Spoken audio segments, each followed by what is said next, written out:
fight in the main political parties has intensified with the nearing of the November 20th election with every passing day. As the ruling parties are unable to strike an equation for the sharing of seat for the upcoming polls, parties have started recommending names without waiting for the call of the special task force designated to come up with a balanced and reasonable seat division.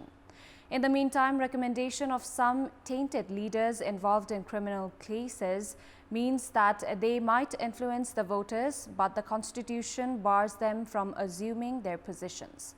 Good morning, I'm Chitrakar, and these are the headlines of the hour. Suspended Chief Justice Rana admits of error in the infamous former DIG Ranjan Koirala case. The committee to ask clarifications on core issues in the next interrogation. Political parties intensify recommending names of the contestants for the upcoming provincial and parliamentary elections. Recommendations largely haphazard as tainted individuals get election tickets. At least 10 people killed and 15 others injured in a stabbing rampage in Canada. Two suspects, Damien and Miles Sanderson, on the run and considered armed and dangerous.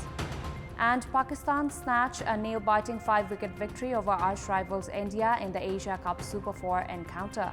Nawaz and Rizwan play match-winning knocks.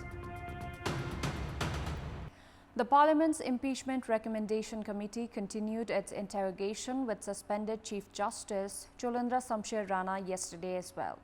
After Rana gave response to 5 questions yesterday, the next meeting of the committee has been scheduled for 10th of September this Saturday.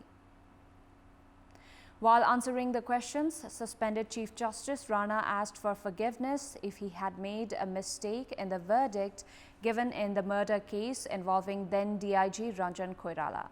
Rana said that he had taken the provision given to judges to take judgment while reducing the 20-year jail term to 8 years for Koirala, who was proven guilty in the murder of his wife.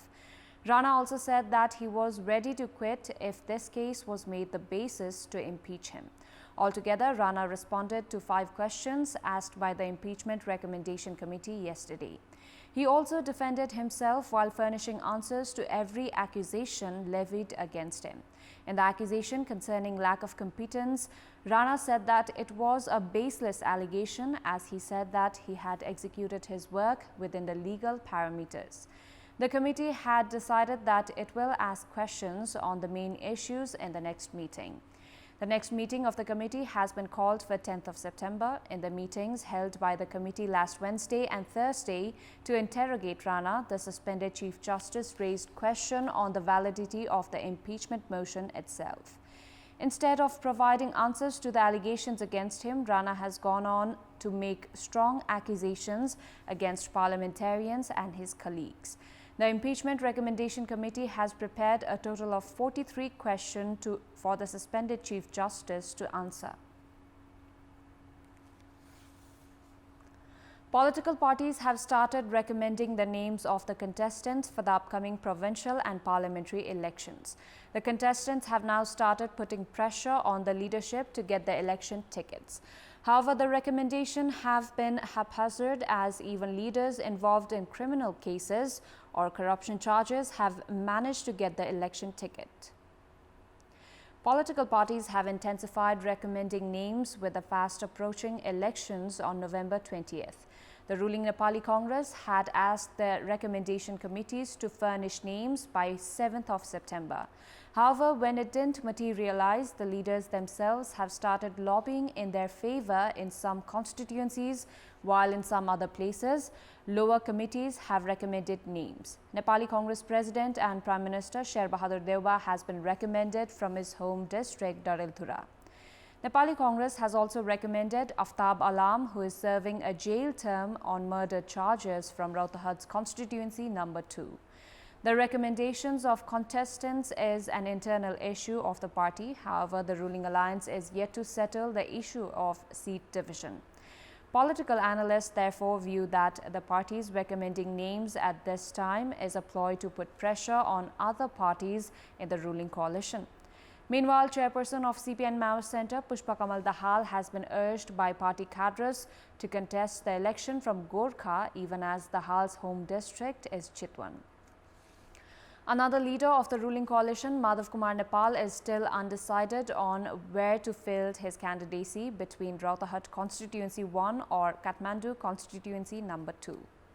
Two individuals in Khotang have died due to electric shock. 40-year-old Nabindra Rai, a local resident of Khalle of Diktel Rupakot, Majhua Gadi Municipality 4, died yesterday evening due to electrocution at his home. In another incident, 37-year-old Prakash Rai from Pathika of the same municipality, ward number 10, died while connecting jumper to the pole. Rai was a technician at NEA's distribution center in Diktel.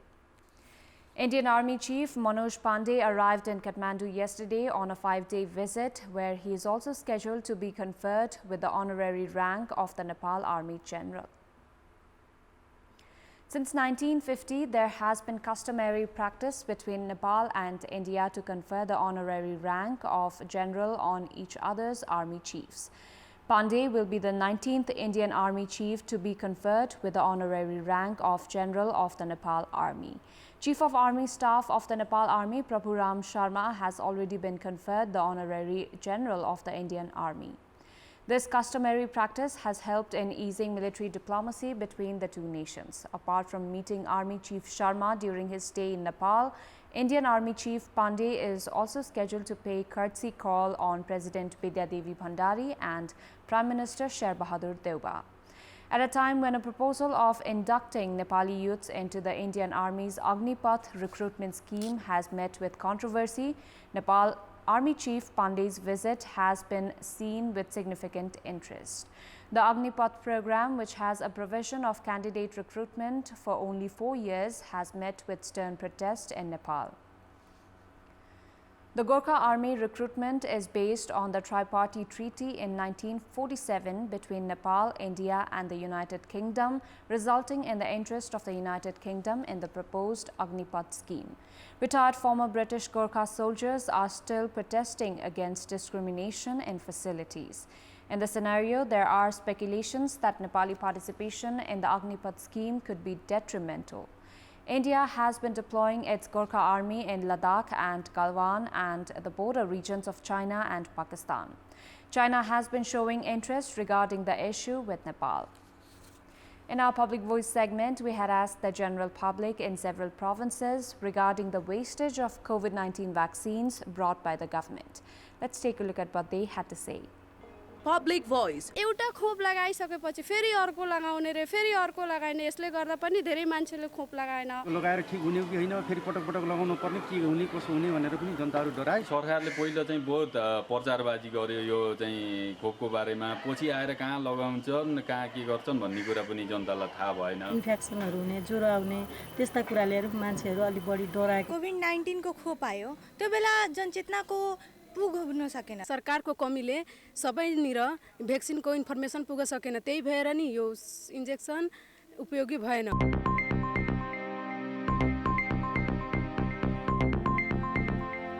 Time now for international update.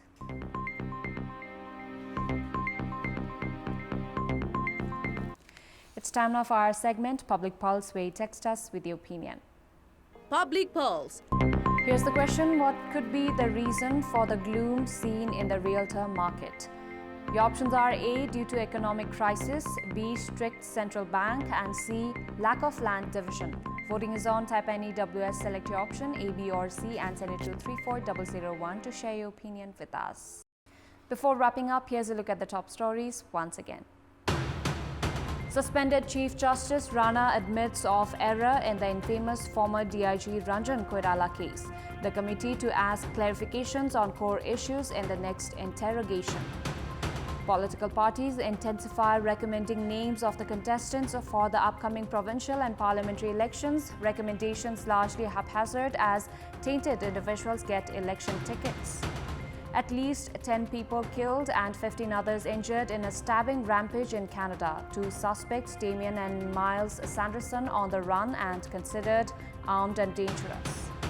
And Pakistan snatched a nail-biting 5-wicket victory over arch rivals India in the Asia Cup Super 4 encounter. Nawaz and Rizwan play match-winning knocks. That's all for the moment. Thank you for watching. Good day.